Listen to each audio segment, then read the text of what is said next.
What's good, everybody, and welcome back to the Angle Podcast. Today is book club.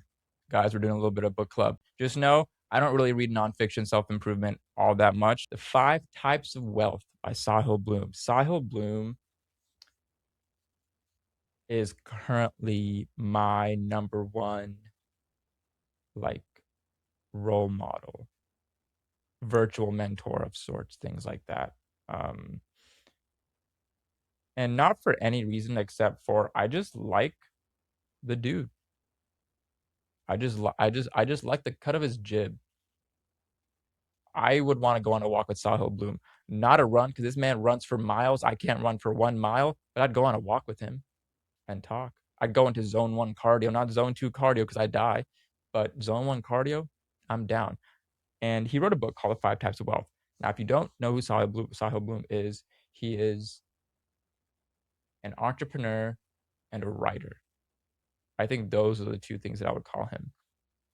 He's not a scientist, not a researcher, or anything like that, but he reads and disseminates information just to the public through a Substack called the Curiosity Chronicle. I'm a subscriber, not paid, just a free tier. I've never paid any of these people that I'm talking about, by the way. I've only just bought their book. But I love his Substack articles. I read every single one of them. And then he puts them into just content, things like that, and the way and his whole content aesthetic, his whole package, all that stuff, it just hits me so well. And he's brown, so so if that wasn't good enough, brown fucks with brown, that kind of thing. But the Five Types of Wealth is essentially Sahil Bloom's book, where he talks about in his opinion, the 5 pillars of wealth, which are time, wealth, social wealth, mental wealth, physical wealth, and financial wealth. And he breaks down all those different types of wealths in his book, along with, once again, actionable frameworks, methods, guides, etc. If you get his book, he'll also link you a massive PDF guide to print out to work along as you read the book. This man is giving you homework while you read his book. Real brown of him. But no, I think it's really cool, and I absolutely loved reading it. I had to break it down into chunks because at some point it just got so dense of I highlighted a ton. I highlighted a ton in this book, bro. I literally just got to a page where I almost highlighted the entire page. Can I find it again? Yeah. I just highlighted the entire page right there because all those different points were so cool. And he just moves differently, and I've learned a lot in his book. The life razor, which till this day I have not developed a compelling enough life razor for me to remember it. So Sahil Bloom, if you would like to come on the End Goal podcast and help me create my life razor, I would be forever in your debt. Forever.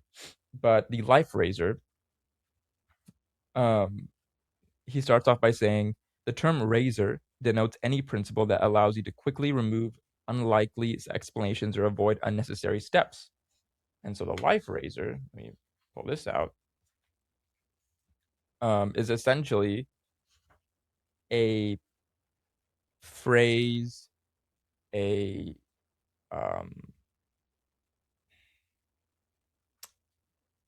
it called?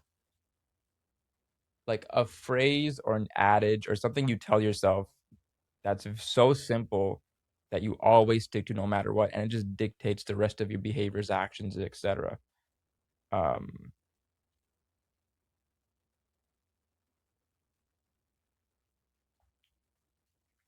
I'm reading how he explains the life razor. Well, he says it right here. Your life razor is a single statement that will define your presence in the current season of life. The life razor has 3 core characteristics. It's controllable. It should be within your direct control.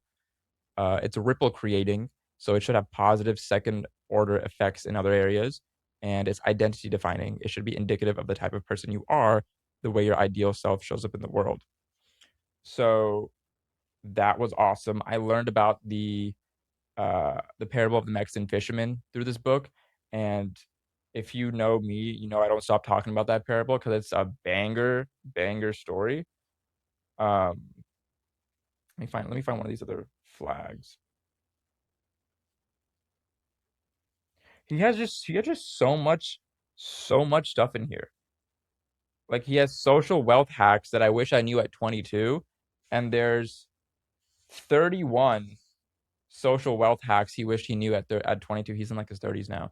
But he has like things like this and little short stories and other things just just like put throughout every single section of this book. It's so good. It's so dense, but it's so worth your. I think it's worth everybody's time. I definitely think it hits more once you've experienced some life, and then you also have life to go.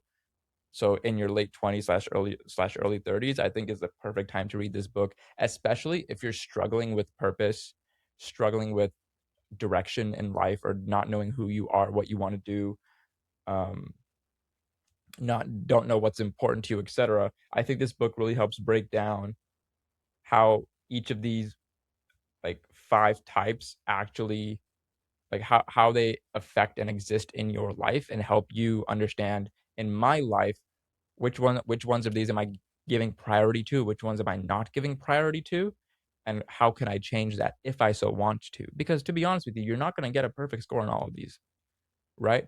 All types of you're not going to be able to like perfectly manage your time, social, mental, physical, and financial wealth all at the same time.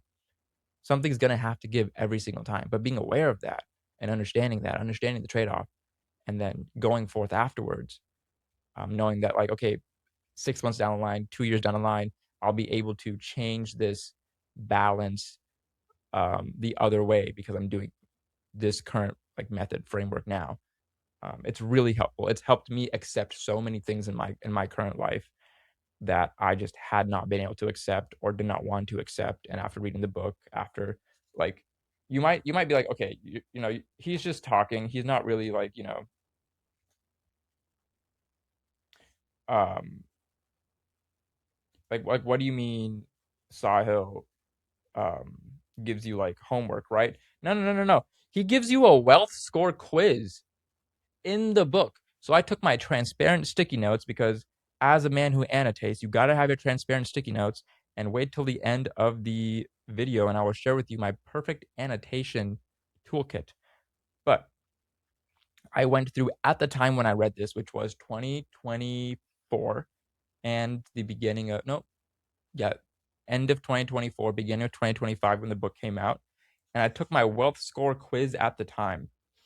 My time wealth was 9 points out of 25. Um, sorry, out of 20. The max you can get is 4 points per question. There's 5 questions per pillar.